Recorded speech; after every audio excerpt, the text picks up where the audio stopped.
Niners, baby, win a close one at home versus the Cardinals, 16-15. And we need to talk about it. The game took years off my life. A win is a win. This Niners team is gritty, and I love them. Now, the Niners are playing hurt. We're already out a starting safety, Malik Mustafa. Nick Bosa gets hurt early on in the game. Michael Williams gets hurt, but returns. He was dominating today, by the way. But Nick Bosa was out, did not return. George Kittle has been out.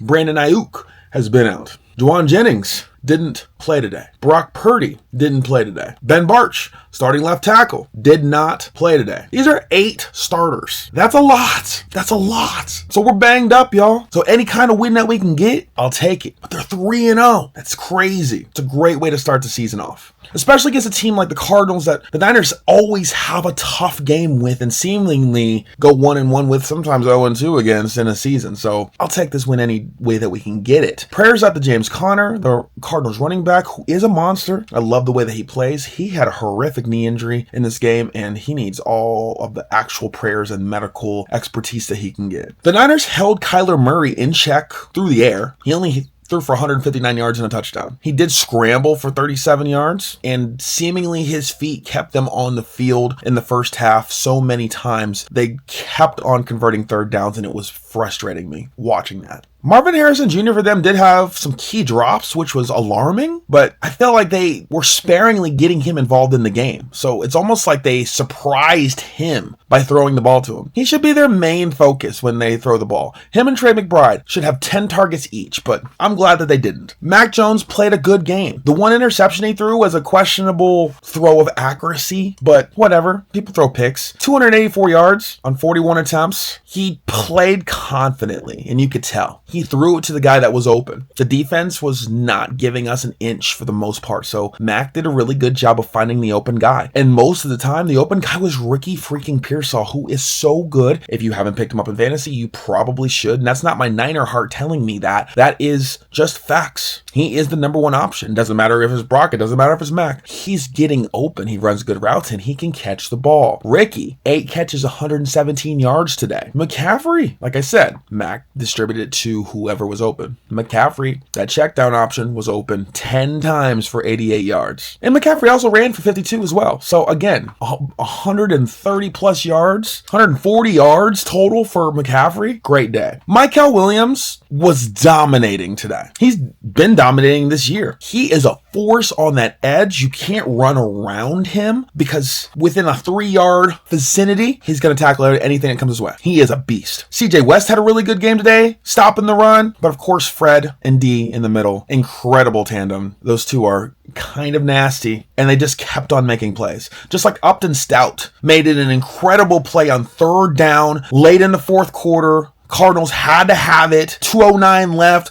Kyler drops back, throws, and Upton Stout plays that ball all the way to the ground, and the ball pops out. Perfect PBU. It's the second week in a row he came up clutch like that. Upton Stout is like that. We have good young players that are like that. I think the theme of today was just people stepping up when they needed to step up, and they stepped into roles, and the moment wasn't too big for them. Like Connor Colby, he's a rookie, stepped into that left guard position, played so good. Even Colton McKivitz, we've been criticizing Colton McKivitz for a couple years now. He played a really good game and was a lead blocker in a key play for Brian Robinson off the edge, and I was like, all right, Colton, like, let's go. Like, everybody was stepping up when they needed to step up. Juice got a touchdown, and we finally got a touchdown pass, like, when it was, like, 6-6. Feels like, I think that was in the fourth quarter, and Juice finally broke it open. Like, people just kept on stepping up, and I love to see it. And then to cap it all off, because we are a Moody-free team now, freaking Pineiro, won the game after the Niners got down into field goal range, and just an easy, right down the middle kick for that dub city, baby. So Niners are 3-0, and they earned every ounce of that, despite all of the injuries. It seems as if Brock Purdy is going to return next week. That's what they're saying. I guess we'll see, though. I really hope so. And the Niners host the Jaguars, who have a really good defense, by the way. Like, they have forced, 8 interceptions, something crazy like that. So So they're swarming to the ball, and that's something to watch out for. Turnovers. Who's going to win that turnover battle next week? I feel like our offense is going to be able to score on them, but we can't turn the ball over or they're going to have a chance. But again, I don't think their offense is really clicking either. So we'll just talk about it when we get there.